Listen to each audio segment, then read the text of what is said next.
Hi, I'm Adeline. Planning my son Nathan's 8th birthday party had been a 6-month labor of love. Nathan was obsessed with space and astronauts, so I'd booked Stellar Celebrations, the most sought-after event venue in town.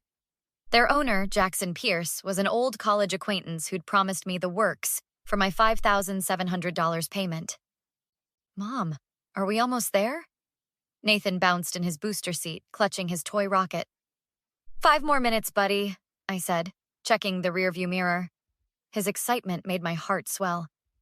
Remember, this is going to be the most stellar birthday ever, Nathan finished, grinning so wide I could see the gap where he'd lost his front tooth last week. My husband David squeezed my hand. You've outdone yourself this time, Addie. Well, Jackson promised me the deluxe package. Custom decorations, interactive space exhibits, astronaut food stations. The works? David whistled. For $5,700, it better come with a real moon rock. $5,700? Nathan's eyes widened. That's like $1 bajillion. It's worth it for my little astronaut, I laughed, turning into the venue's parking lot. As we approached the entrance, Nathan sprinted ahead while David grabbed the gift bags from the trunk. I smoothed my dress, excitement bubbling. This would be perfect. Mom! Mom! Nathan's voice cracked from inside. Something was wrong. I rushed through the doors and froze. A massive banner hung across the main wall. Happy 8th birthday, Harry! Who's Harry? Nathan asked, his voice small. Before I could answer, Jackson emerged from a side door, wearing a tailored suit that probably cost more than our monthly mortgage. Adeline, you're early! His smile flickered when he saw my expression. Jackson, what is this? I gestured to the banner. He glanced up, wincing. Oh, well, that's unfortunate. Unfortunate? My son's name is Nathan, not Harry. Right. Nathan. He snapped his fingers at a passing staff member. Can we get that changed?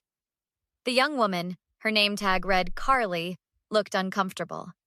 The custom banner team isn't here today, Mr. Pierce. They were let go last week. Let go? But you promised custom decorations, I said, looking around. The promised space theme was nowhere to be seen. Instead, generic balloons and streamers hung limply from the ceiling. Where's the space stuff? Nathan tugged my sleeve, disappointment clouding his face. Jackson cleared his throat. We had some adjustments to make, but the food is spectacular. As if on cue, David walked in with a plate. Addie, they're serving chicken nuggets and grocery store cake. What happened to the astronaut ice cream and dehydrated fruit stations? Look, Jackson lowered his voice, pulling me aside. We had some budget cuts. I can knock 10% off your bill. Budget cuts? I paid in full 3 months ago. Mom?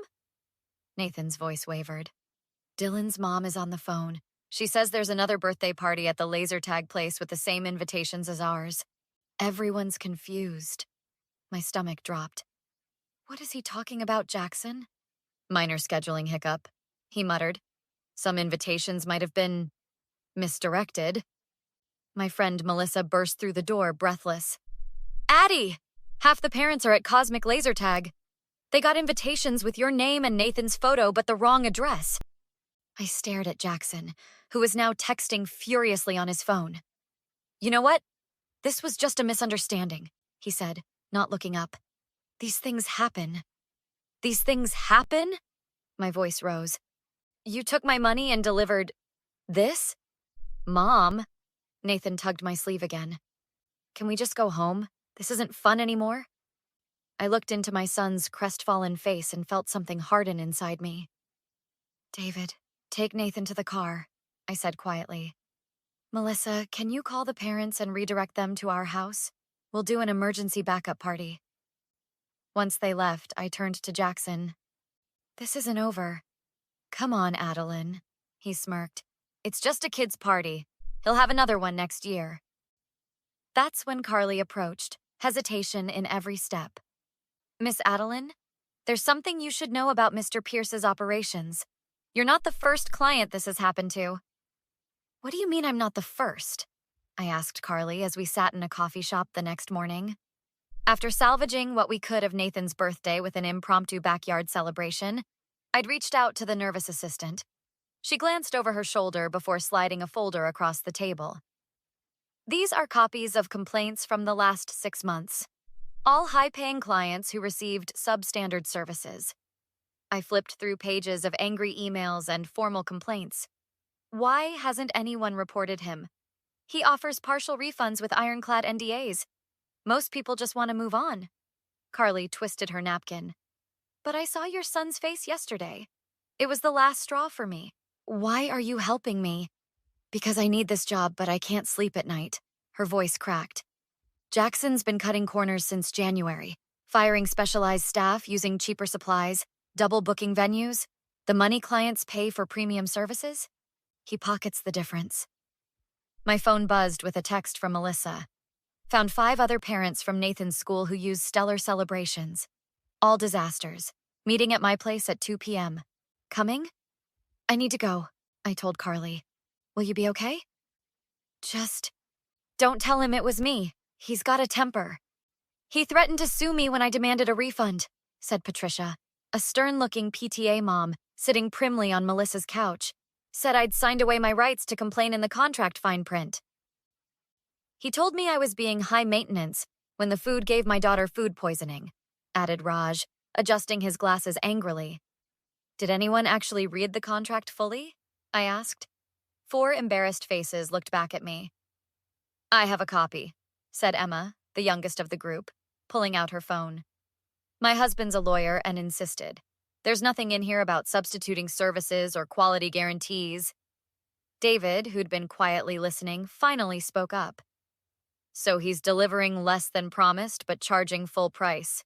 That's straight up fraud. We need more evidence, I said. Something concrete. Like what? Melissa asked. But the pattern is the same, I countered. We need to find out where the money's going. My cousin works for the bank where Jackson has his business accounts, offered Raj hesitantly. She mentioned he's been transferring large sums to a personal offshore account. That's not enough, Emma shook her head. We need proof he's deliberately scamming people. My phone pinged with a text from Carly. Found something. Spreadsheets showing actual costs versus what clients paid. He's keeping 70% of premium fees, meeting in person only. I might have a lead, I said. But first, I need to know if you're all willing to go on record with your experiences. Against Jackson? He's friends with half the business owners in town, Patricia scoffed. He made my daughter cry on her birthday, Emma said firmly. I'm in. Me too, nodded Raj. Patricia sighed. Fine, but this better not backfire. What about you? I turned to David. You thought I should let this go? That was before I knew it was systematic, he replied. Nathan asked me this morning if he did something wrong to deserve a bad party. No one makes my kid feel that way and gets away with it. Just then, my phone rang. An unknown number. Is this Adelyn Miller? A gruff voice asked when I answered. Yes, who's this? Officer Bennett, Consumer Fraud Division. We received an anonymous tip about stellar celebrations. Seems you filed a complaint? I looked at the group gathered in Melissa's living room, a spark of hope igniting. I did, and I think you're going to want to hear what we all have to say. 3 days later, I stood outside Stellar Celebrations, clutching a folder of evidence. Officer Bennett had advised gathering more documentation before he could open an official investigation. You don't have to do this, David said, squeezing my shoulder. Yes, I do. For Nathan. For everyone else's kids. I squared my shoulders. Wait in the car. Inside, the reception area gleamed with expensive minimalist furniture, paid for, no doubt, with money that should have gone to clients' events. Jackson's assistant spotted me immediately. He's in his office, Carly whispered, sliding me a keycard. I've already made copies of everything important. Jackson's smile disappeared when I walked into his glass-walled office. Adelyn, come for that 10% refund? Actually, I'm here about the other 90%. I placed the folder on his desk. Plus damages. Damages? He laughed, not bothering to open the folder. For a wrong name on a banner? Get real. For systematic fraud, for breaking contracts, for ruining children's special days to line your pockets. His jaw tightened. Those are serious accusations. I have the spreadsheets, Jackson. The ones showing what clients paid versus what you actually spent. I pulled out a stack of papers. 70% profit margin by cheating children? That's low, even for you. Where did you... His eyes darted to the door where Carly was carefully avoiding eye contact. I see. I've also got statements from 12 other clients, all with similar experiences. So what? You're going to sue me? Good luck. He leaned back, regaining his composure. My lawyers will bury you in paperwork for years. I don't need to sue you. Consumer fraud is a criminal offense in this state. For the first time, uncertainty flashed across his face. Look, Adeline, we've known each other for years. I can make this right. Like you made it right for Nathan, for Emma's daughter, for Raj's family. Business has been tough since COVID. I had to cut corners somewhere. By stealing from children? My voice rose, drawing attention from staff outside. While buying a new BMW? Taking luxury vacations? That's not cutting corners, that's theft. Keep your voice down. He stood up, looming over me. What do you want? Money? Fine. I'll refund you completely. This isn't about money anymore. Then what? An apology? He forced a contrite expression. I'm sorry your son's party wasn't perfect. I'm sorry for the misunderstanding. What else can I say? Misunderstanding? You deliberately cut every corner possible after taking my money? These things happen in business. I'm trying to make it right. His fake sincerity vanished. What more do you want from me? Accountability. Jackson's face darkened. You self-righteous... He caught himself, glancing at the staff watching through the glass walls. You have no idea who you're messing with. Neither do you, I replied coldly. He stepped closer, voice dropping to a menacing whisper. Back off now, or I promise you'll regret it. I know people in this town. One word from me, and your husband's contracting business will mysteriously stop getting permits approved. Are you threatening me? I'm giving you a reality check. Walk away now with a full refund, and we'll forget this happened. I held his gaze. I don't think so. His hand slammed down on the desk, making me jump. You stupid, stubborn... He grabbed my arm roughly. Get out before I throw you out. Jackson! Carly gasped from the doorway. Mr. Pierce, please remove your hand from my client, came a calm voice. Emma's husband, Michael, stood behind Carly, briefcase in hand. And be aware there are now multiple witnesses to your assault and threats. Jackson released me immediately, face paling. You brought a lawyer? He hissed. And I recorded every word of your threats. I pulled out my phone. Officer Bennett will find this very interesting. All rise, announced the bailiff as Judge Kwan entered the courtroom 6 months later.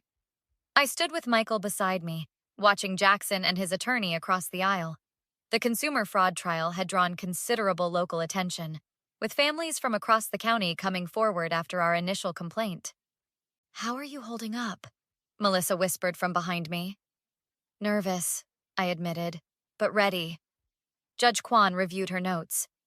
In the matter of State versus Pierce Enterprises, we're here for sentencing.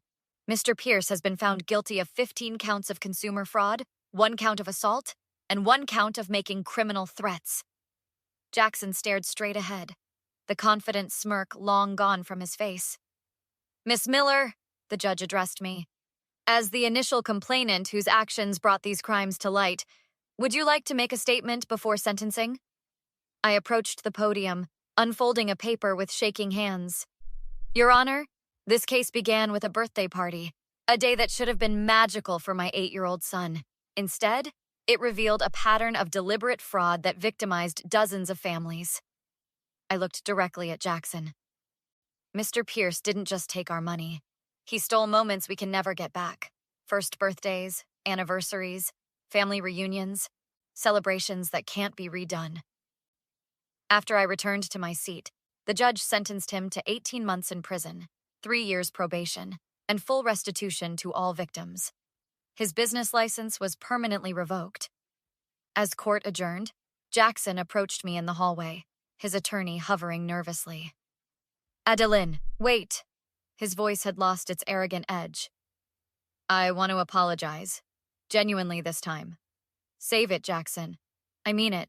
I never thought about how much these events meant to people, to kids. He looked truly remorseful for the first time. I got greedy. I lost perspective. You had dozens of chances to make things right. You chose threats instead. I know, I was wrong, but 18 months in prison? He lowered his voice. You could talk to the DA, ask for leniency, for old time's sake. David stepped between us. My son still asks what he did wrong to deserve such a bad birthday party.